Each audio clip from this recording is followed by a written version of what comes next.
विचार। क्या कह रहे हैं? बुद्ध पूर्णिमा से किस तरह से रिलेटेड है उनके विचार सर? भगवान बुद्ध एक तरीके से कहते हैं कि आपको फोकस होना चाहिए, आपको अपने काम पर डिजायर होनी चाहिए। गलत लोगों के साथ चलने से अच्छा है कि आप अकेले चलें। यदि आपके पास जो है आप उससे संतुष्ट नहीं हो तो आपका जीवन में कुछ नहीं हो सकता। ऐसे सारे विचार एंटी कॉलोनियलिज्म है। ये तो सर स्वामी विवेकानंद जी ने भी कहा था सर। स्वामी विवेकानंद ने भी अच्छे विचार दिए हैं, डेफिनेटली हमारी बात भी हुई थी। स्पिरिचुअल नेशनलिस्ट सर, स्वामी हाँ विवेकानंद।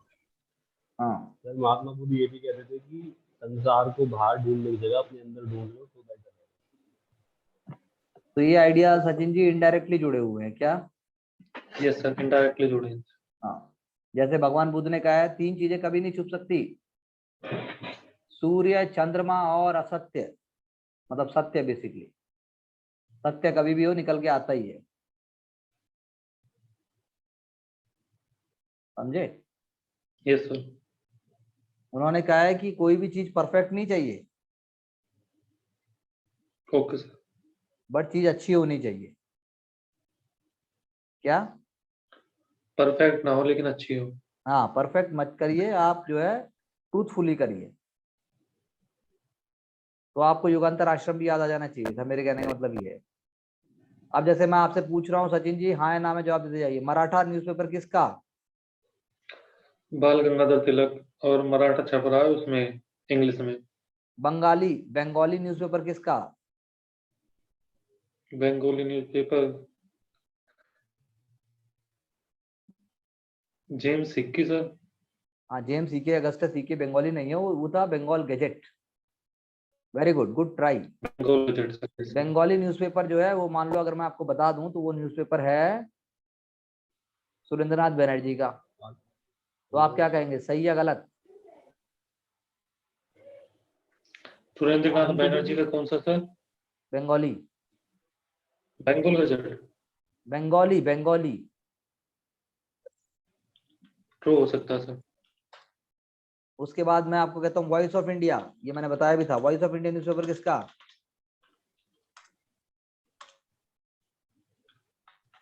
बताइए Sachin ji, voice of India कौन हो सकता है? वॉइस ऑफ इंडिया कांग्रेस के अर्ली जमाने में कौन है वॉइस ऑफ इंडिया? 1880s में, गांधी से पहले कौन है वॉइस ऑफ इंडिया? दादा भाई नेहरू जी थे sir. Very good, right answer. ऐसे सोचना है। गांधी जी का न्यूज़पेपर क्या नवजीवन था? नवजीवन था सर। हो गया तेरा न्यू एक इंडिया। आंसर। एक पेपर तेरा ठीक हो गया, खत्म, एक क्वेश्चन ठीक। पर चेहरे की जब तक लाली नहीं आएगी और कॉन्फिडेंस नहीं आएगा तो आंसर का कोई लाभ नहीं है, ओके सर। हैं? यस। यूपीएससी नहीं चाहता है ऐसा। तुम इतना क्यों मुस्कुरा रहे हो? वो चाहता है वाकई मुस्कुराओ, पढ़ते जाओ, मुस्कुराते जाओ, आगे बढ़ते जाओ, ठीक से काम करते जाओ। तो वॉइस ऑफ इंडिया नौरोजी का है। और ये न्यूज़पेपर किसका है मुझे बताएगी कोमल। कोमल जी कोमल जी कोमल जी कोमल जी, जल्दी बताओ। I don't think Komal ji with us. हाँ, चल तुम बोलो। बोलो सर। बोल लो, बोल लिया, और कितनी बार बोल लूं? सुधारक न्यूज़पेपर किसका है? सुधारक। कौन सा सर? सुधारक लिखा हुआ है चैट बॉक्स में।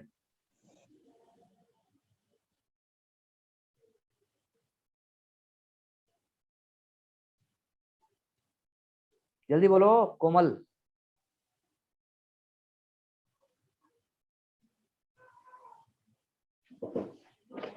नहीं पता सर।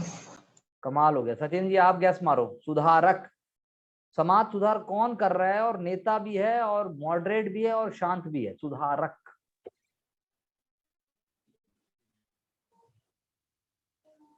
सुधारक मॉडरेट भी सर हूँ। मॉडरेट भी है, शांत भी है, ज्यादा फालतू नहीं बोलता, लेकिन गजब है। विपिन चंद्र पॉल थे सर ऐसे। अरे वो सुधारक भूपेंद्र चंद्र पॉल मॉडरेट कहाँ से हो गया भाई? एक्सट्रीमिस्ट को तूने मॉडरेट बना दिया, ये मतलब ब्लंडर कैसे कर सकता है तू प्रेशर में आके? हैं, प्रेशर में आ जाता है बेसिकली। ये सबसे बड़ी ट्रेनिंग तेरे को देनी पड़ेगी अब, जो मुझे धीरे धीरे निकल के आ रहा है। अच्छा है, very good. This is the path of training. ऐसा होता है जब सही में आदमी रूबरू होता है ना, तो सही चीजें ही निकल के आती हैं। फिर सब हवाबाजी साइड। सुधारक के आसपास का टाइम देना सर। सुधारक मॉडरेट। क्या क्या क्या क्या कहा सर? गोपाल कृष्ण गोखले ही कहना था सर मुझे, आंचल का लेकिन दोनों में इनकी पर्सनैलिटी में कंफ्यूज हूँ सर। किसकी पर्सनैलिटी में कंफ्यूज है? गोपाल कृष्ण गोखले बाद में जाके गोपाल गणेश अगर कर रहे हैं। नहीं ऐसा सर कुछ नहीं। ने बताया है सर चीटिंग कर रहा है ये। कौन कौन चीटिंग कर रहा है? सचिन। सचिन ने चीटिंग नहीं की यार। सचिन चीटिंग नहीं सर करेगा कभी। आंचल ने बताया, ये पूछ लो चाहे आप। तो आंचल ने बता, तो सचिन यही कह रहा है ना, मुझे ध्यान नहीं आ रहा था, उसने यही बोला। ये थोड़ी ना बोला है कि मैंने उसके बोला। बताने ये के कह रहा बाद हूँ, मुझे ध्यान नहीं आया था। मुझे ये बताना था गोपाल कृष्ण गोखले के बीच में रहता तो। हाँ ये कह रहा है वो, ही नेवर चीट। ये नहीं कहता कि मैं बता रहा हूँ। हाँ आपने गलत समझा कोमल जी। तो मैं चीट करके जाएंगे कहाँ? वापस यहीं पेपर देना, ठीक। अब चलिए, एक क्वेश्चन है, गोल्डन क्वेश्चन। पहले जो हाथ खड़ा करेगा मैं उससे पूछूंगा, और एक बार में सही होना चाहिए। करो हाथ खड़ा। अरे हाथ खड़ा नहीं कर रहे यार, कमाल के लोग हैं। हैं? चलो सचिन ने हाथ खड़ा कर दिया। लॉर्ड वेलेस्ली का नाम सुना है? ये सर 1799 में उसको हराएगा टीपू सुल्तान को वेलेस्ली, ओके और ओके, सब्सिडी बस अलायंस बस बस। करेगा।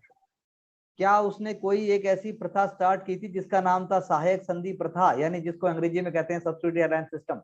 1799 में ऑफर करता टीपू सुल्तान को कि सब्सिडी अलायंस करो, नहीं मानता तो कोर्ट अच्छा फाइनल कोर्ट में ठीक। हरा देगा। 1799 से पहले उसने किसी को सब्सिडी अलायंस ऑफर किया था? निजाम को सर, हैदराबाद। कौन से साल में? आता कब है? 93 के बाद आ गया था, तो 96 के आसपास कर देगा। 98 के आसपास उसने कर दिया। 98। अब पहली बात, जब उसने हैदराबाद को ऑफर किया, तो अब आप हैदराबाद हो, मैं ब्रिटिश हूं, तो आप बोलते जाइए कि मैं हाँ कि सही है कि गलत है, ठीक है? Am I audible to you? Yes sir. हाँ, तो ब्रिटिश मतलब ब्रिटिश अपने मित्र की रक्षा करेंगे, ये सब्सिडी अलायंस का पार्ट है। ट्रू की false?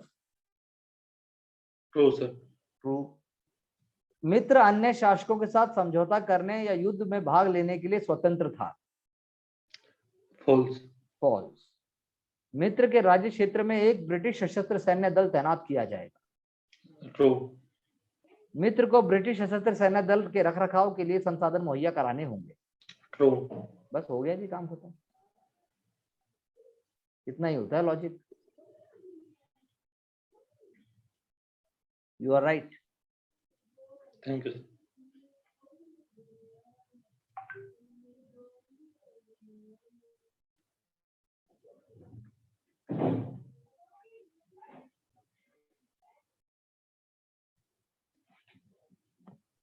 Next question I'm going to ask.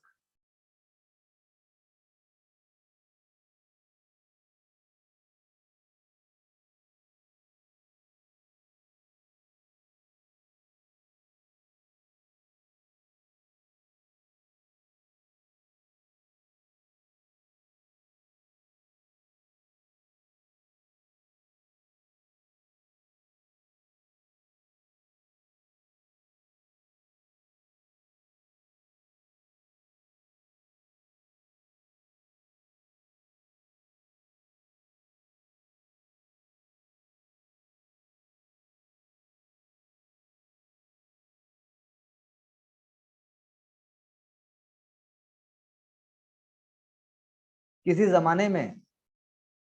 जमाने में राजगोपालाचारी मद्रास स्टेट के चीफ मिनिस्टर भी रहे थे।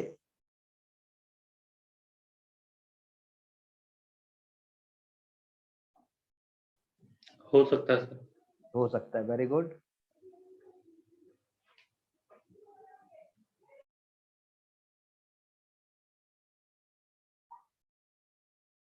राजगोपालाचारी ने पोस्ट इंडिपेंडेंट इंडिया में एक पॉलिटिकल पार्टी की स्थापना की थी जिसका नाम आप बता चुके हैं, दोबारा बता दीजिए।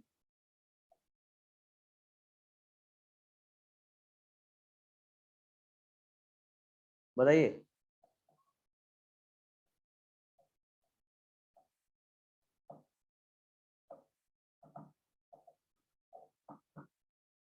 सचिन जी, पॉलिटिकल पार्टी का सर नाम। राजगोपालाचारी सर वो फर्स्ट इंडियन गवर्नर जनरल बन रहे हैं सर। वो क्यों बनाएंगे पार्टी सर आउटर माउंटबेटन? और बनाएंगे तो कौन सी पार्टी से, ध्यान नहीं। हाँ वही तो पूछ रहा हूँ, बताओ आप। इतना लंबा डिटेल में चर्चा की थी हमने इस पार्टी की थी। आंचल, कौन था तुम में से? कोमल, यस सर। सब कुछ चर्चा कर चुका हूं मैं। बताओ पार्टी का नाम। अच्छा चलो Yes. ये बताओ, बताओ कोमल बताओ। स्वतंत्र पार्टी। स्वतंत्र पार्टी, यस। कहा भी था मैंने। कांग्रेस से स्प्लिट हो जाएगा 1965 से पहले। हिंदी एजुटेशन जो मद्रास में होता है तमिलनाडु में, उसमें ही पार्ट करेंगे, वो अपनी पार्टी बना लेंगे। अच्छा मुझे ये बताइए, जब वल्लभ भाई पटेल भारत के होम मिनिस्टर थे और वो नहीं रहेंगे तो उनके बाद उनकी उनकी पोस्ट कौन लेगा? सेकंड होम मिनिस्टर कौन बनेगा? फर्स्ट तो दुनिया ने पूछ लिया, सेकंड बता दो तुम मुझे।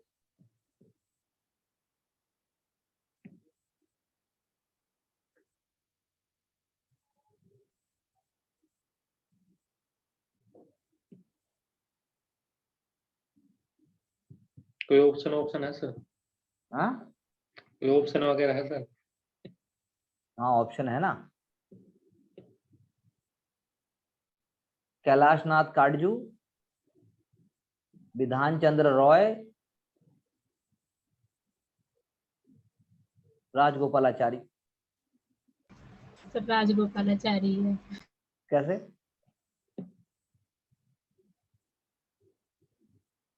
कैसे? सर गैस करा है, अभी आप उसके बारे में बताए थे इसलिए मैंने बोल दिया कि C Rajagopalachari. Wow, smart. Obviously Raja ji हमारे सेकंड होम मिनिस्टर भी थे भाई।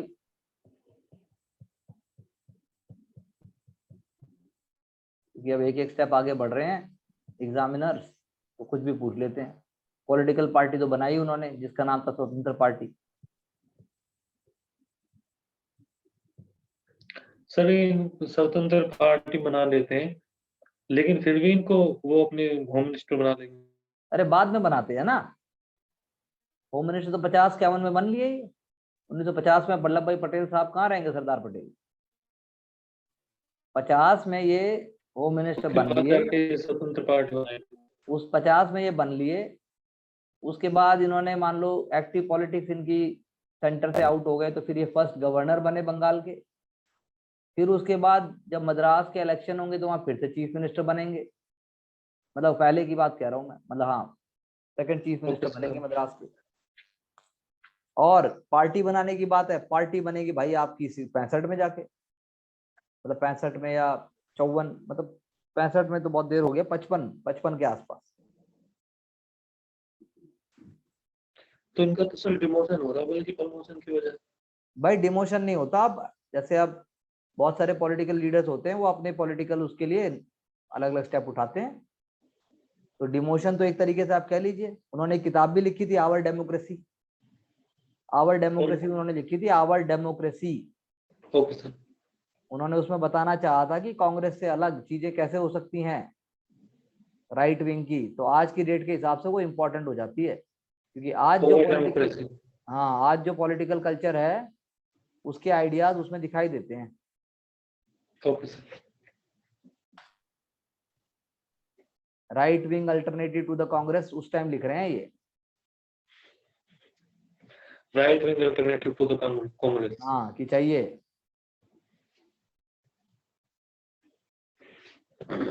तो स्वतंत्र पार्टी जो है उन्होंने इसलिए बनाई थी, स्वतंत्र यानी जो चाहे वो कर सके। हाँ यस सर।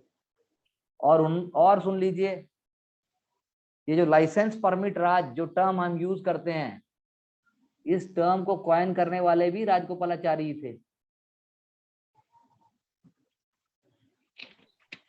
समझे?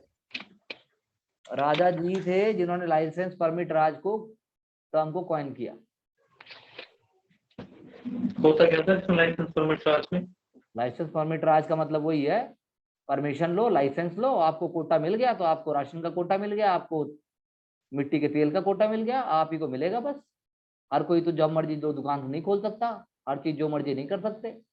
वो लाइसेंस परमिट है। आज की डेट में आपको लाइसेंस नहीं चाहिए हर चीज के लिए।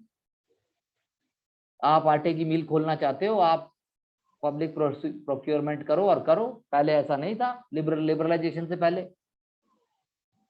मशीनें आपको मंगवानी है आज की डेट में बाहर में, आपने किया एक्सपोर्ट, अपना लाइसेंस दिया और चाइना से मशीनें आ गई, चाइना ने भर दिया पूरा हमारे यहाँ पे। 1980 90 में थोड़ा ना हो सकता था।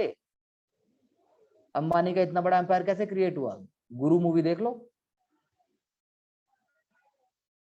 तो लाइसेंस परमिट क्या है? लाइसेंस परमिट कुछ ही लोगों को, जैसे अभी ये इंडिया में ड्रोन इंपोर्ट नहीं हो सकते, ड्रोन का इंपोर्ट बैन हो गया इंडिया में, तो यानी उसका लाइसेंस जिसको मिल गया बनाने का हिंदुस्तान में, जिसके पास नेसेसरी कैपेसिटी है, जिसके पास टेक्नोलॉजी है, वो वही बनाएगा, वही माल टूटेगा। अचानक से आ गया, कोरोना में क्या हुआ है? तो वो एग्जाम्पल है। लाइसेंस परमिट का मतलब है no liberalised market based structure.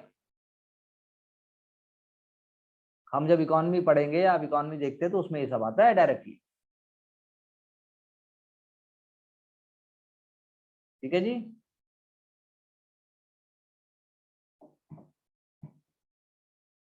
और वो एक्टिव रहे 90s तक, 90s तक एक्टिव रहे वो।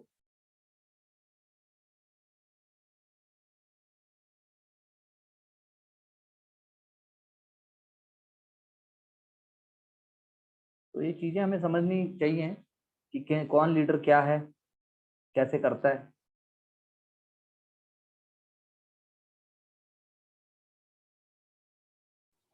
उनको रिस्पेक्ट देते चलें जो वो डिजर्व करते हैं। बिल्कुल, तभी तो आप चीजें और जल्दी कर पाओगे, लेकिन खुश होकर और कॉन्फिडेंटली करेंगे तभी हम कर सकते हैं। गोपाल कृष्ण गोखले को गोपाल कृष्ण गोखले ही रहने दें, विपिन चंद्र पॉल ना माने। हाँ बिल्कुल, बहुत अच्छी बात बोली आप। नहीं, जब हम बहुत जल्दी में बहुत कुछ पढ़ते हैं ना तो हम नहीं कर पाते ऐसा। एक बस पढ़े जा रहे हैं, एक बार में बता दिया सब कुछ। अबे एक सेकंड ठहराव लेके उनकी एक क्वेश्चन तो पूछने दो बच्चे को। यहाँ उल्टा हो गया। यहाँ बच्चे को सबसे पहले बता, आ बेटे कपड़े उतार पहले तो, चल उल्टा खड़ा हो। तो बच्चा वैसे ही भाग जाता है। ये क्या हो रहा है? गड़बड़ हो गई। जैसे अब 1948 में हमारे डिफेंस मिनिस्टर कौन थे बताओ? बलदेव सिंह थे। तो फर्स्ट डिफेंस मिनिस्टर है इंडिया के वो। सिख कम्युनिटी को भी रिप्रेजेंट कर रहे हैं, और पार्टीशन की हम इतनी बात करते हैं और बलदेव सिंह की कोई बात नहीं करते हैं। सरदार बलदेव सिंह पार्टीशन में थे ना। Yes. First Sikh defence minister हैं वो पूरे वर्ल्ड में कहीं पर भी। और फर्स्ट कश्मीर वॉर जब हो रहा है ना पाकिस्तान के साथ, तब भी डिफेंस मिनिस्टर है वो, इसलिए उनको सरदार कहा जाता है। सरदार बलदेव सिंह। क्रिप्स मिशन जब आया था तो सरदार बलदेव सिंह ने सिखों को रिप्रेजेंट किया था। जब क्विट इंडिया मूवमेंट हुआ तो बलदेव सिंह ने सपोर्ट नहीं किया था उसको, लेकिन बाद में जब इंडिया आजाद हुआ तो चीजें हुई। कैमरन मिशन में भी सिख व्यू पॉइंट के लिए उनको चूज किया गया था, यूनाइट रहे।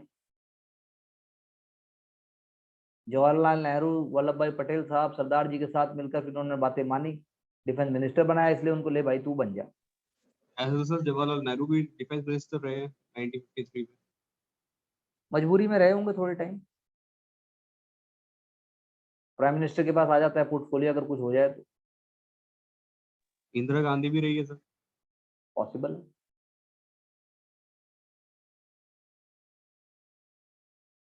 तो हमें ये देखना है कि कौन आदमी कहां पर इंपॉर्टेंट क्या कर रहा है। जैसे मैंने आपसे पूछा था Hindustan socialist Republican association, HSRA।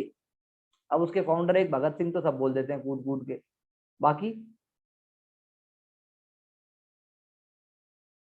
का क्या होगा? तो हमें सेकंड लीडर के नाम पता होने चाहिए सारे के सारे। जैसे अब मैं पूछता हूं आपसे, सचिन जी बताइए, राम प्रसाद बिस्मिल उसके मेंबर हैं? ऐसे सारे yes sir, Ram founded. Prasad Bismil member है सर। अशफाकुल्ला खां हैं? Yes sir. सचिंद्रनाथ बख्शी हैं? सचिंद्र नाथ बख्शी, सचिंद्र सान्याल, मैं सचिन सान्याल। हाँ, सचिंद्रनाथ बख्शी भी हैं, सचिंद्रनाथ सान्याल भी हैं, दोनों हैं। Yes sir. योगेश चंद्र चैटर्जी हैं? योगेश चंद्र चैटर्जी को लेके कंफ्यूज हूँ सर, इसका नहीं पता। नहीं, वो भी हैं। रट लीजिए इसको, एक साथ सारे नामों को 4 बार पढ़ लीजिए।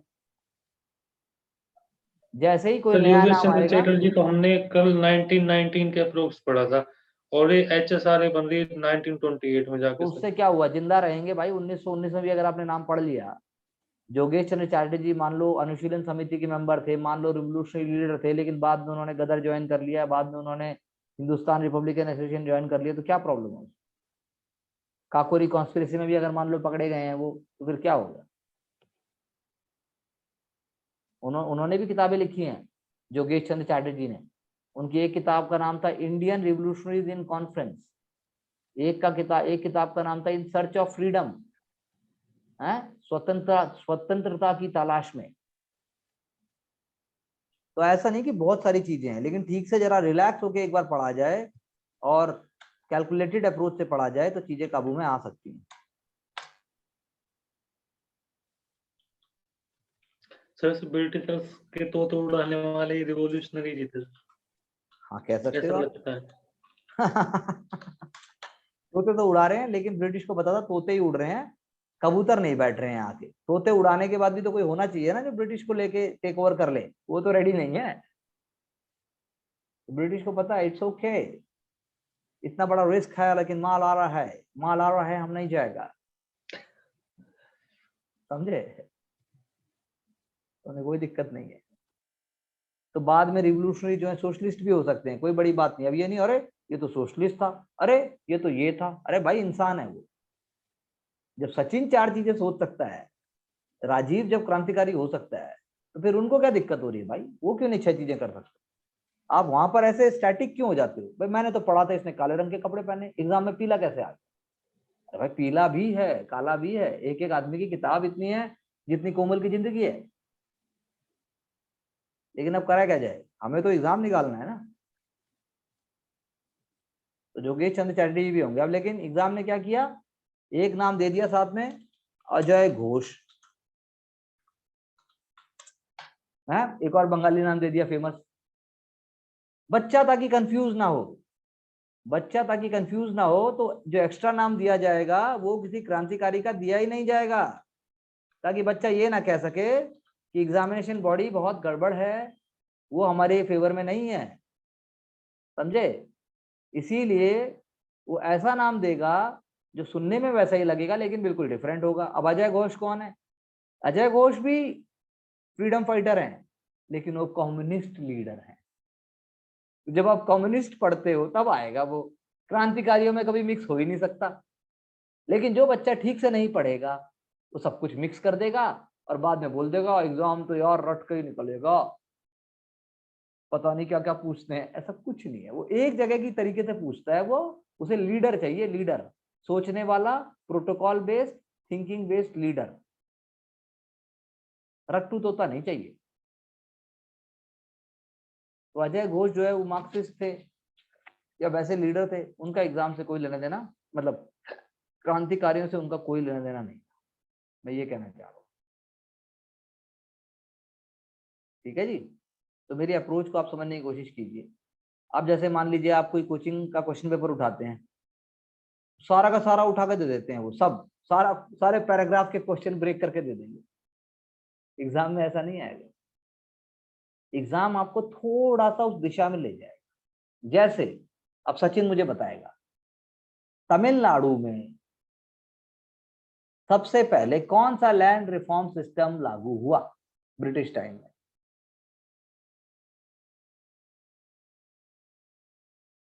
बताइए। सर महलवाड़ी हो सकते हैं सर, तमिलनाडु की तरफ। तमिलनाडु में देखिए अब सचिन ने क्या लागू किया, महलवाड़ी, है ना? महल से बड़े बड़े गांव उनको कर सकते हैं। बिल्कुल, महल का मतलब होता है विलेज कम्युनिटी, यानी पूरे विलेज का एक साथ नंबरदार सिस्टम से काम करा जाता। तो क्या ये सिस्टम वाकई मद्रास और तमिलनाडु के एरिया में लागू हो सकता है? महलवारी, महल शब्द क्या तमिल शब्द है? नहीं है, तो लेकिन परमानेंट सेटलमेंट तो होगा नहीं वहाँ, लेकिन महलवाड़ी हो सकता मैं उसको है। महल को रेतवाड़ी भी तमिल पता नहीं। है क्या? कुछ नहीं सर। नहीं बोले बोले, आप ठीक बोल रहे थे, महलवारी तो पता नहीं, आगे क्या बोला आपने? कितने वाड़ी हैं? रैयतवाड़ी भी है सर। हाँ, रेयतवाड़ी, ये कहाँ होगा? हाँ बताइए बताइए, ये कहाँ लागू हो सकता है?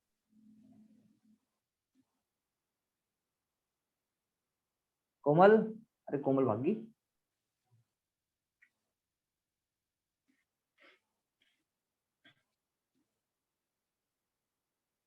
कोमल,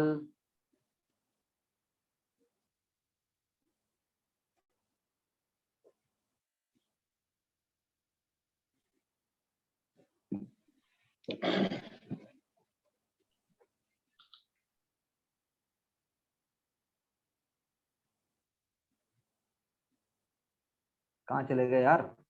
रेतवाड़ी तो बता दो, तू ऐसे क्या एकदम है? बोले, रेतवाड़ी जो है वो आपका तमिलनाडु में होगा, महलवारी आपका पंजाब और नॉर्थ इंडिया और इन प्रोविंसेस में होगा, समझे?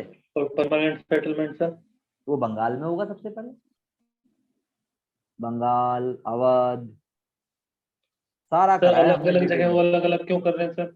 क्या? कहीं पर परमानेंट सेटलमेंट, कहीं रैयतवाड़ी, कहीं महलवाड़ी, ऐसा क्यों सर?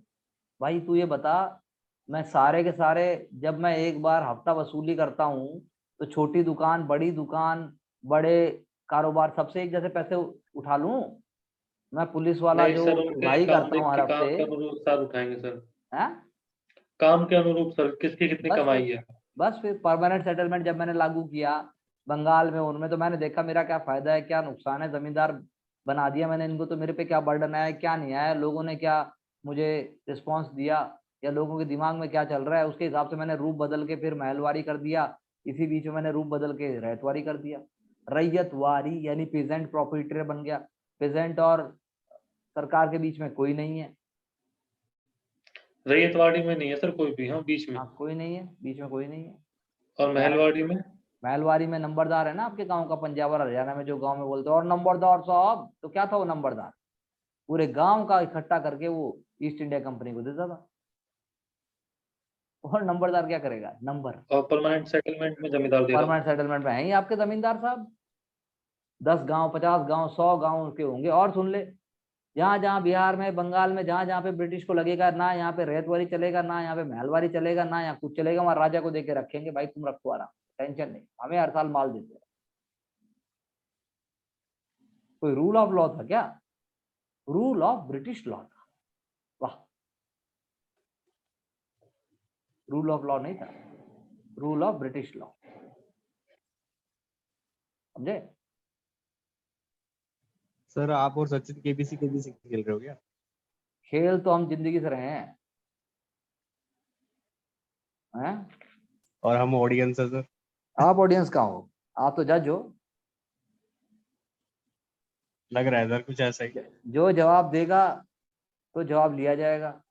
तो सर जवाब पूछा दो। नहीं था, आप सचिन से ही पूछे जा रहे हो सर सारे क्वेश्चन। वीडियो ऑन क्यों नहीं है? कोमल से पूछ रहा हूं मैं, कोमल जवाब ही ना देती। आंचल से ही पूछा था मैंने, तेरे से ही पूछा था, और तूने गूगल किया। गूगल क्यों किया? सर एकदम से एक्शन लेना पड़ता है ना सर। भैया देखो, बाप नहीं चाहिए, गूगल नहीं करना है। उस दिन भी आपने गूगल किया था। गूगल सर इसलिए करना पड़ता है क्योंकि फिर बाद में याद तो रहता है कम से कम। कोई बात नहीं, नहीं चाहिए गूगल। तो जब आपके पास गूगल है तो मेरी क्या जरूरत है? और आपकी जरूरत है ना सर। नहीं,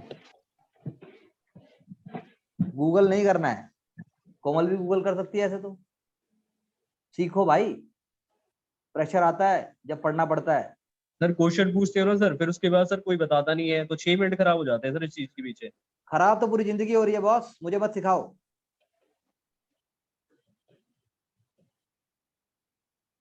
इसलिए सर गूगल करके बता देते हैं सर जल्दी। नहीं, नहीं चाहिए।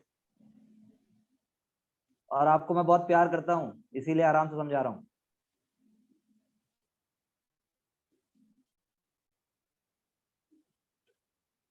तुम क्या खराब कर रहे हो और क्या बचा रहे हो, ये मुझे तुम लोगों से ज्यादा अच्छे से पता है। जब आदमी पढ़ के भी गलत बोल रहा है, सोचो पहले तो किसी ने पढ़ा नहीं, ये सब मैं करवा चुका हूँ अच्छे से, तुम्हें कूद कूद के सबको जवाब देने चाहिए, तो क्यों नहीं बोलते सर मैं बताऊंगा, ये लो, फिर भी नहीं होता ऐसा। तो कम से कम डाउट तो क्लियर हो रहे हैं। तो जो बोलेगा वो सुनेगा, वही समझेगा। यही तो कह रहा हूँ सर मैं भी। क्या आप ये नहीं कह रहे हो यार, आप वही कह रहे हो जो आप कह रहे हो, मैं क्या कह रहा हूँ वो नहीं समझ आ रहा आपको। मुझे जवाब चाहिए बिना गूगल के, वो भी सही जवाब, और सही जवाब में गलत भी बोलो लेकिन चीज सही होनी चाहिए। हर क्वेश्चन के आंसर गूगल से थोड़ी देता हूँ मैं। फिर यार तू खामखा की बहस कर रहा है। नहीं सर मैं वैसे बता रहा हूँ सर। आप नहीं बस बताइए सब, शोभा नहीं देती आपको, अब आप बड़े हो गए हो। बच्चा अच्छा लगता है छोटा सा, जिसको बात करने की तमीज ना हो, और जो अपने बाप को बोलता है मेरी माँ को घर से भगा दे। छोटा सा बच्चा बोल सकता है, चलता है, लेकिन बड़ा अगर बच्चा बोले तो उसके दांत तोड़ देने चाहिए। यही है बच्चे और बड़े में फर्क। तो हम अपने आप को बच्चा ट्रीट नहीं कर सकते सब लोग। I can't treat all of you as बच्चा, गॉट इट। तो रैयतवारी हो चाहे महालवारी हो चाहे परमानेंट सेटलमेंट सिस्टम हो, उसका एक मैप बना हुआ है, लेकिन उसके बावजूद भी ब्रिटिश ने सब जगह जो मन में आया वो सिस्टम चला दिया। अब मुझे कोई ये बताए कि रैयतवारी सिस्टम बॉम्बे प्रेसिडेंसी में कौन सा सिस्टम था?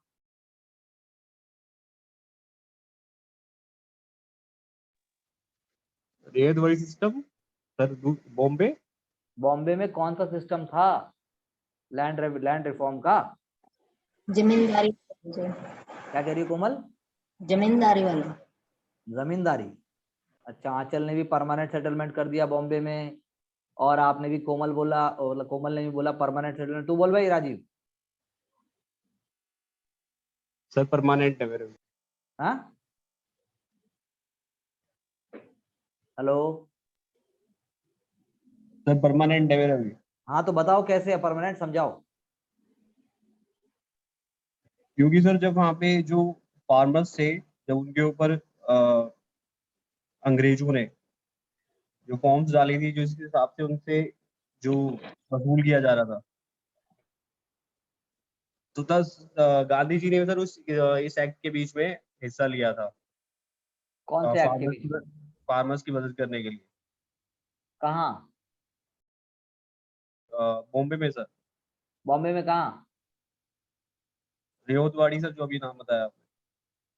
अरे अभी तो तूने परमानेंट बोला है, अभी तो रैयतवाड़ी बोल रहा है। उसमें लोकेशन का मेरे को अभी सर पूरा अच्छे से नाम याद नहीं। बॉम्बे प्रेसिडेंसी में परमानेंट सेटलमेंट सिस्टम था कि नहीं था? हाँ सर। था। Thank you. अब बोलो भाई राजीव, ओ सॉरी सचिन, आप बोलो। सर परमानेंट सेटलमेंट हम बंगाल रीजन में देख रहे हैं सर।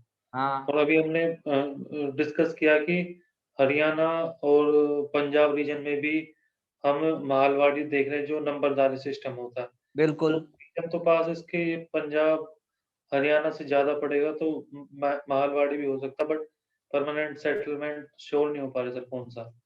मतलब और रैयतवाड़ी फिर कहाँ होगा? वो तो सिर्फ तमिलनाडु में होगा है? तमिलनाडु के आसपास के रीजन में आप बता रहे हो कि वो। अरे आप बता रहे हो, आप बता रहे हो, साला तुम्हारे पास खुद का दिमाग कहाँ चला गया? रैयतवाड़ी सिस्टम बंगाल में नहीं है, रैयतवाड़ी सिस्टम मद्रास रीजन में है, मद्रास प्रेसिडेंसी में है, और 1818 के बाद वो आ जाएगा बॉम्बे में भी आ जाएगा। तो रैयतवाड़ी रहेगा सर। जैसे मराठा खत्म, वहां पे रैयतवाड़ी सिस्टम आ गया। जब खेड़ा सत्याग्रह कर रहा है महात्मा गांधी, तो वहां क्या है? रैयतवाड़ी सिस्टम है वहां पे। पर वही है कि साला गधे फंस गए हो, तुम्हें डंडे मारे जाए 4-4 7-7 में, और तुम्हारे कपड़े उतारे जाए और पीटा जाए पकड़ के, तब तो तुम पढ़ो। सर खेड़ा सत्याग्रह कर रहा तो रैयतों से कैसे रिलेटेड है? रैयतवाड़ी में तो बहुत सी रैयतें रहेंगी, रैयत से डायरेक्ट लेंगे वो, हाँ तो बीच लेने में तो क्या हो किसी गया, को नहीं रखेंगे रैयत मिडिलमैन। रैयत भी तो गांव के किसी किसान को पकड़ाएगा पैसे, सारे मिलके, सारे किसान भी तो एक किसान को पकड़ाएंगे कि ले भाई तू जमा करा दे, या तू सोच रहा है सब सारे किसानों के पास गूगल पे आ गया है? और तो महालवाड़ी रैयत और वारी से अलग कैसे? महालवाड़ी में भी सब पूरे पूरे गांव इकट्ठे होके दे रहे हैं, अरे रैयत वाली भाई में भाई भी लोग किसी भाई को दे रहे हैं इकट्ठे करके।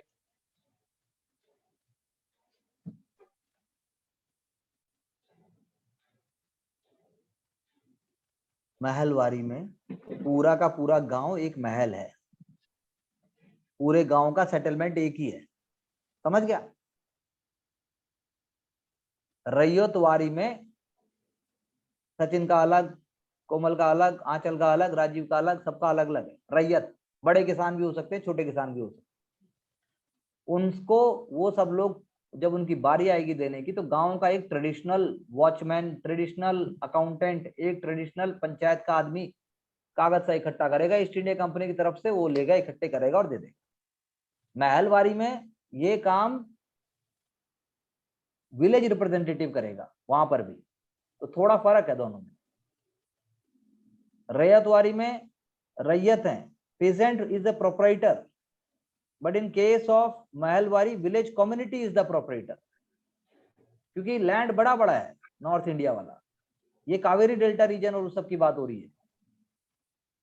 तो बंगाल मतलब बॉम्बे वाले और गुजरात रीजन में भी रैयतवारी ही होगा। और ये बात हम चर्चा कर चुके हैं घंटों घंटों, मतलब सारी मेहनत करने का कोई लाभ ही नहीं है, तुम सुनते ही नहीं ठीक से।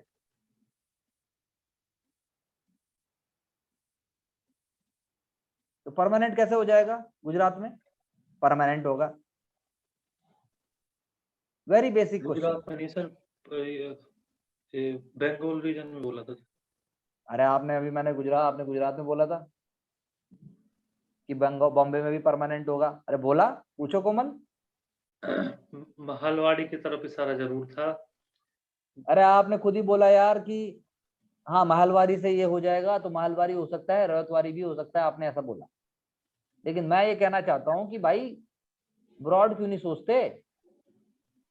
ये तो सब कर चुके हैं हम, हमारे पहले 2-4 लेक्चरों में ही हो गया था लैंड रेवेन्यू सिस्टम, जो हमने ब्रिटिश रूल चालू किया था, आपने तो सुना था, उनको दोबारा सुन लो एक बार।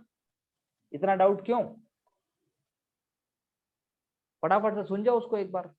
तो ये डाउट एरियाज हैं, 100 बार बोला है मैंने, इसलिए डाउट एरिया पूछो, क्वेश्चन पूछो, ताकि मैं उनका फटाफट से निवारण कर सकूं। नहीं यस सर। बताओ बताओ।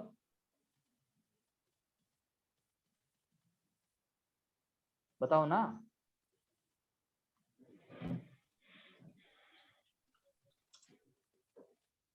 नेक्स्ट क्वेश्चन पूछो।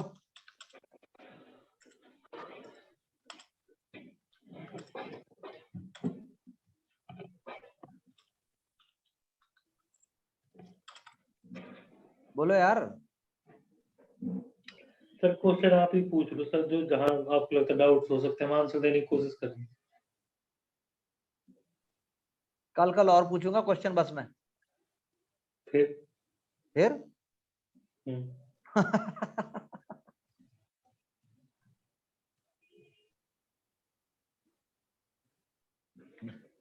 बता दो सर, स्माइल से क्या समझे? नहीं नहीं, कुछ मत समझो भाई, क्वेश्चन तो बहुत सारे हैं यार, मतलब सर कल के बाद फिर क्वेश्चन पूछने के बाद क्या होगा? हाँ क्या? कल के बाद क्या आएगा फिर सर? कुछ नहीं होगा, उसका तुमसे मुलाकात करेंगे, क्या सर? मिलने आएंगे तुमसे अगले हफ्ते।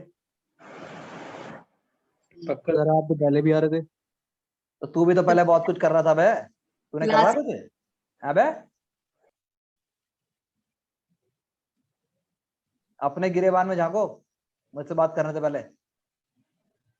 सर आए नहीं आप तो मैं बोल रहा हूँ ना, इतना वजूद होना चाहिए ना कि किसी से बात की जाए।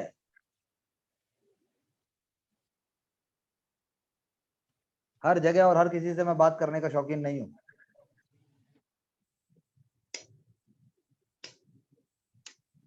तो अब आ रहे हो सर, अगले हफ्ते आ रहे हो sir?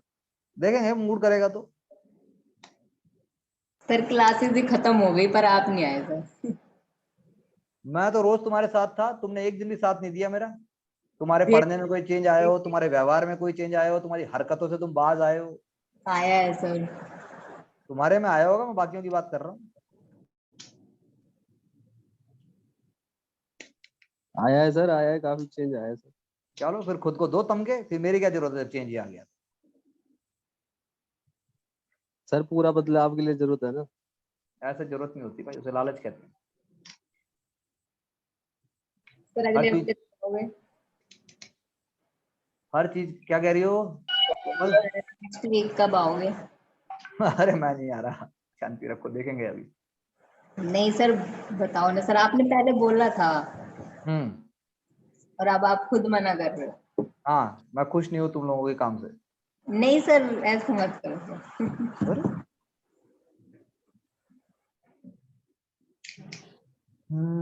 Modern India.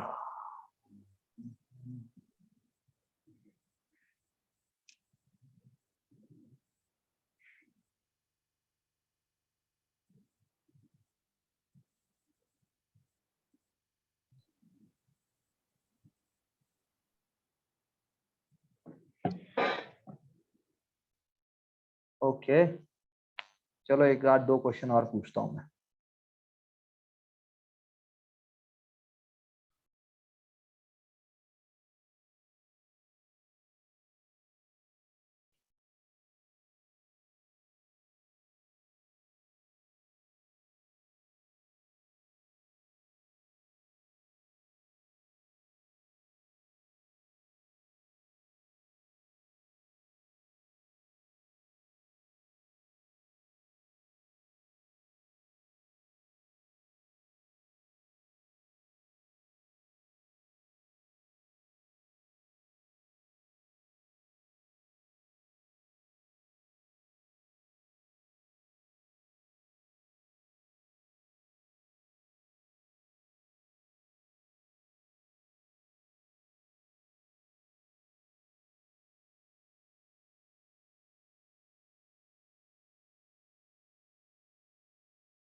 Who was Sardar Patel's political guru and political mentor? बताओ।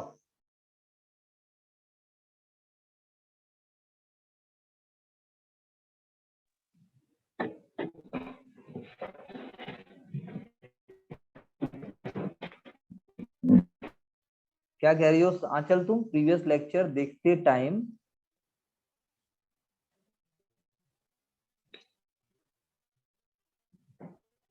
आंचल एक बार बोल के बताओ यार, मेरे को हिंदी समझ नहीं आई, क्या बोला तुमने, क्या कह रही हो आंचल?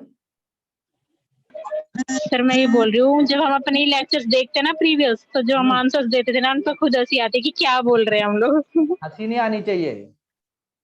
अगर गुस्से में बोला जाए तो चुल्लू भर पानी में डूब मरो, और अगर जोश और अभी स्वाभिमान और ईमानदारी है तो मेरा साथ दे दो। तुम लोगों को झेल लिया मैंने, यही बहुत बड़ी बात है। हर बैच ऐसे मैं नहीं करूंगा। I will decide, this was the torturers period for me. और ऊपर से बकवास करते हो सारी चीज। यस सर, वही देखा। सारी चीज बता रहा हूँ, तुम्हारे चाहता हूँ वाकई कि तुम कर लो, तो साला तुम्हें विश्वास ही नहीं है अपने ऊपर, और तुम करना भी नहीं चाहते, और तुम सोचते तुम कर लोगे। दुख की बात है बहुत। तुम पे विश्वास जताना और तुम्हारे साथ मेहनत करना यानी बेवकूफी है? नहीं सर। ऑब्वियसली। तुम्हें फालतू ट्रीट करो तो अच्छी बात है, क्योंकि तुम खुद को फालतू ट्रीट करते हो। तो तुम्हें अजीब लगता है ये क्या हो रहा है। इतना तो मैंने खुद पे भी कभी भरोसा नहीं किया, मेरे पे कैसे कोई भरोसा कर सकता है। बताओ, मुझे मत बताओ आंचल, मैं तो इन लेक्चर्स को दोबारा देख भी नहीं सकता। लाल किले के सामने चला दिए, ये तो तालियां बजती रहेंगी, ये बाप रे बाप कौन है, ये किसने पढ़ा दिया, वो भी इनको। सर पॉलिटी भी पढ़ा दो सर आप। दे दे 5 लाख। हाँ भाई, सर वो तो इंस्टीट्यूट वाले देंगे ना सर आपको। क्यों इंस्टीट्यूट वाले क्यों देंगे, मुझे कौन बोल रहा है पढ़ाने को, अपनी जिम्मेदारी खुद लो। सर हम इंस्टीट्यूट वालों को सर साइन करके दे देंगे ना। दे दो भाई, तुम्हें जो उसको देना तो उनसे बात करेंगे ना, तू क्यों बोल रहा है फिर मुझे। सर फिर आप भी तो रेडी होने चाहिए हो। वो बताएंगे ना, वो तो उन्हीं के थ्रू बात करो। हम सर आपको रेडी कर रहे हैं ना इसलिए। तू मुझे रेडी नहीं कर सकता भाई, भूल जा। हम सर वो कर रहे हैं सर आपसे। पहले जो क्वेश्चन पूछा उसका जवाब दो। हु वाज द अरे नहीं, मत कुछ मत करो यार ऐसा। Who was the political guru and mentor of political mentor and guru of Subhash Chandra Sardar Bose sir. Patel. Wrong. Gandhi ji. Gandhi ji, बिल्कुल सही बात है। In which district Sardar Patel was born? I give you example. Kheda, Kheda, Nadiad, Kutch, Junagadh. Kutch sir Kutch. Wrong. हाँ बोलो आंचल, सचिन। अहमदाबाद। हाँ अहमदाबाद। अहमदाबाद नहीं, Nadiad. He was born in Nadiad. Gandhi का नादियाद ना, NADIAD। गुजरात। सारे गुजरात में है ये, मैंने महाराष्ट्र पाकिस्तान में? में। सर ऐसे हाँ? पूछेंगे आपने कौन कहाँ पैदा हुआ। अरे महाराष्ट्र में? पता रहने में कोई बुराई नहीं है, थोड़ा बहुत। क्या कह रही हो कोमल, इंटरव्यू में आ गए तो। सर ये जो नादिया, ये महाराष्ट्र में है? नहीं भाई, सारे गुजरात। वो गुजरात। नादिया एक बंगाल में है। और वैसे ही मैप खड़े होकर देखा करो यार, इंडिया का मैप पूरा। डिस्ट्रिक्ट पता हूँ, क्या बुराई है। 4 डिस्ट्रिक्ट फालतू पता हूँ। सांबर लेक कहाँ है सचिन? राजस्थान। किस लिए फेमस है? बता भी राजीव, किस लिए फेमस है? क्या सर? अबे भाई, अब तेरे को दोबारा क्वेश्चन बताया जाएगा। सुना क्यों नहीं ध्यान से? सर फोन से कनेक्ट कर रखा है ना, ये फोन उठा रखे। भाई पैसे खर्च करके ढंग की चीज ले ले। सर ये फोन है लेकिन हटा रखे हैं सर। लगा ले भाई फिर। आप बताओ सर क्या पूछ रहे थे, बताओ। कोमल तुम बोलो, इससे क्या क्वेश्चन था? Sambhar lake sir. Hmm. Sir Rajasthan में है सांबर लेक। आगे।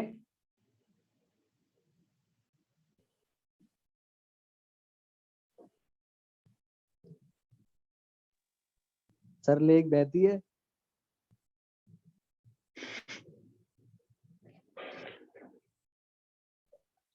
ठीक है, thank you, good.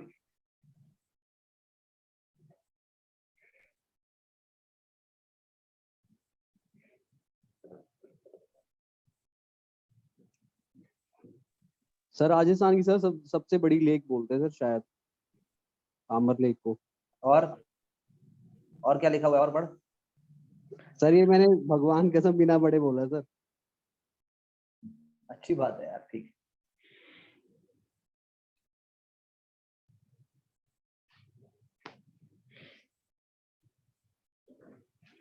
Sir Rajasthan Udaipur में है क्या सर ये वाली लेक, सांबर लेक? जयपुर के पास है। सर उदयपुर को वो क्यों कहते हैं सर, स्प्रिंग सिटी या फिर लेक सिटी?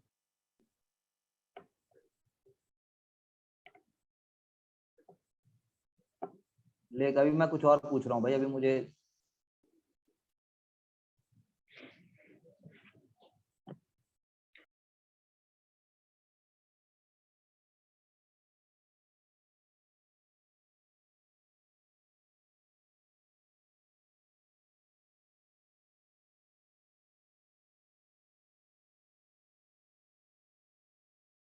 कल हमने बात की थी, जब हम बात कर रहे थे कि भाई एटली ने फरवरी 1947 में ही कैसे डिसीजन ले लिया। हमने बात की थी ना कि फरवरी 1947 में कैसे डिसीजन ले लिया। तो हमने कहा था 20 फरवरी 1947। हाँ, कैसे उसने डिसीजन ले लिया कि हम 30 जून 1948 तक छोड़ के भाग जाएंगे। उसके पीछे मेन कारण क्या था? सर उसके उसके पीछे पीछे मेन मेन कारण ये था सर, हमने, क्योंकि जब उनकी वॉर हुई थी सर, उनके पास जितना पैसा था सब खत्म हो चुका था। ओके थैंक यू, ये आंसर नहीं है। हाँ बोलो सचिन। जो आईएनए थी सर, उनके द्वारा जो म्यांमार रीजन है और सिंगापुर है वो सब कैप्चर कर लिए गए थे। और जो royal navy mutiny, Indian navy mutiny हुई थी सर, उसने उनको काफी ज्यादा आहत किया था, क्योंकि ताबूत में आखिरी कील का काम, क्योंकि लोग जुड़ गए थे उससे। और फिर जो सोल्जर्स थे जिनको वो पे करते थे, उस इंडियन सोल्जर्स ने उनकी बातों को सुनना मानना बंद कर दिया था, जिससे उनके लिए रूल करना काफी मुश्किल हो गया था सर। तो उन पे जाने के अलावा कोई रास्ता नहीं बचा था। और रॉयल इंडियन नेवी म्यूटनी के बारे में क्या कहना है आपका? तो सर ये भी इस पे तो था सर। प्रेम सहगल, गुरबख्श सिंह ढिल्लों और एक खान थे सर, उनका अब नाम ये बार बार रॉयल भूल इंडियन जाता हूँ। नेवी, ये रॉयल इंडियन नेवी म्यूटनी के छोड़ना है ये। इंडियन नेवी ये तो म्यूटनी थी आईएनए, सर। ये आईएनए ट्रायल्स हैं चाचा, क्या कर रहा है तू? INA trials. ये आईएनए ट्रायल्स हैं, वो रॉयल इंडियन नेवी म्यूटनी, दोनों अलग अलग हैं भाई। Royal Indian, INA Netaji Subhash Chandra Bose की आईएनए अलग है और रॉयल इंडियन नेवी की म्यूटनी अलग है।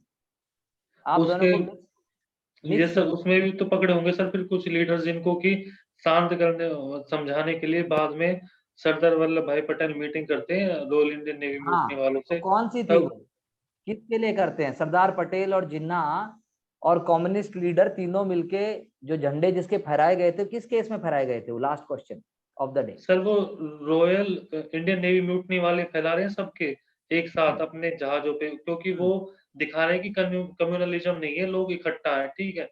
उससे सारे लीडर्स डर जाएंगे कि अगर ये फोर्स में चला गया तो हाँ हम कैसे इसको काउंटर करेंगे। बिल्कुल सही कहा आपने, सही कहा बिल्कुल। तो मुझे बताइए कि रॉयल इंडियन नेवी म्यूटनी की वजह से हुआ कि इंडियन नेशनल आर्मी ट्रायल्स की वजह से हुआ?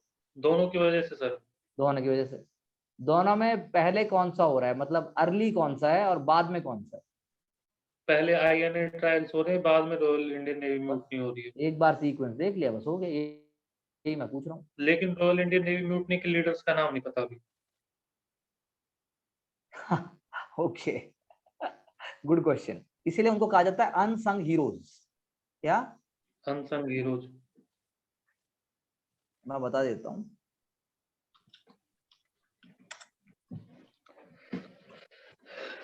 रॉयल इंडियन नेवी म्यूटनी में तो क्या है कि वो म्यूटनी है, तो उसका कोई एक लीडर तो था नहीं, ठीक है। लेकिन रॉयल इंडियन नेवी म्यूटनी में मैंने आपको फिर भी कुछ नाम बताए थे जब उस दिन हम बात कर रहे थे। आज क्या, आज तो मंडे है ना, फ्राइडे को शायद मैंने कुछ तो बताया ही था थोड़ा सा।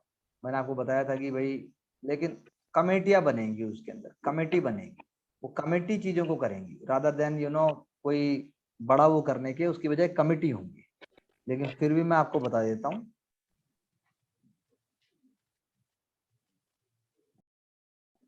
मतलब अगर हम बात करें कि भाई अभी एक बहुत ही फेमस पब्लिकेशन है, उसकी एक प्रॉफिटेबल बुक भी आई है रॉयल इंडियन नेवी म्यूटनी पे, और रेटिंग्स पे बेसिकली सोल्जर्स थे। सबसे इम्पोर्टेंट बात ये सर्विंग सोल्जर्स थे। तो एमएस खान जैसे एक कमिटी थी, एमएस खान,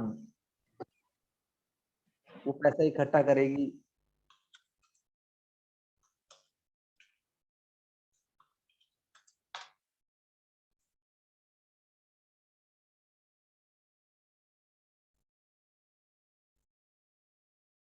अदरवाइज अगर आप लीडर्स की बात करो तो ऐसे कोई लीडर नहीं है, ऑफिसर हैं, जवान हैं, उनमें से एक नाम आना तो बड़ा मुश्किल है किसी का।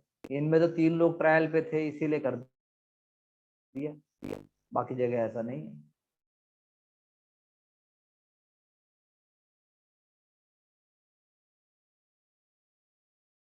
क्या समझे? हाँ जी।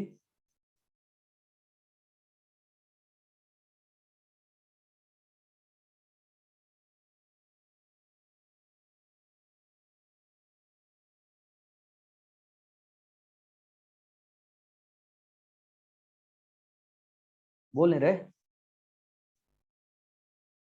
तो यहाँ पे आदमी का नाम नहीं आएगा, रॉयल इंडियन नेवी म्यूटनी के केस में शिप का नाम आएगा, शिप। ठीक है जी, मैंने आपको शिप के नाम बताए थे ना, तलवार, चमक, कराची, वो आएंगे। ये सर तलवार, चमक, कराची शिप के नाम बताए थे सर। हाँ, तो शिप ही के नाम इंपॉर्टेंट है यहाँ पे, आदमियों के नाम इतने वो नहीं है। फिर भी मैं एक बार स्टडी करके देख के अगर मुझे कोई बड़ा लीडर उसमें दिखाई देगा तो मैं आपको बता, कल बता दूंगा, ठीक है ना? Okay sir. और ओके सर। बताइए, और कोई कुछ कहना चाहता है? कोई डाउट? लेकिन वो रॉयल इंडियन नेवी म्यूटनी थी सिंगल, वो जिसकी वजह से ब्रिटिश ने डिसाइड किया कि भाई अब ना रह पाएंगे। ये तो सच है, क्योंकि 22 शिप थे और इतने सारे शिप अचानक से अगर कंट्रोल से बाहर हो जाएं धीरे धीरे करके, और डिफेंस के अंदर जो फैल गया उसको रोक पाना तो असंभव जैसा था। ये था मेन कारण, इसीलिए हमने लास्ट पार्ट पे फोकस किया है बहुत सारा। आप ध्यान से सुनिएगा और मुझे बताइएगा। हाँ,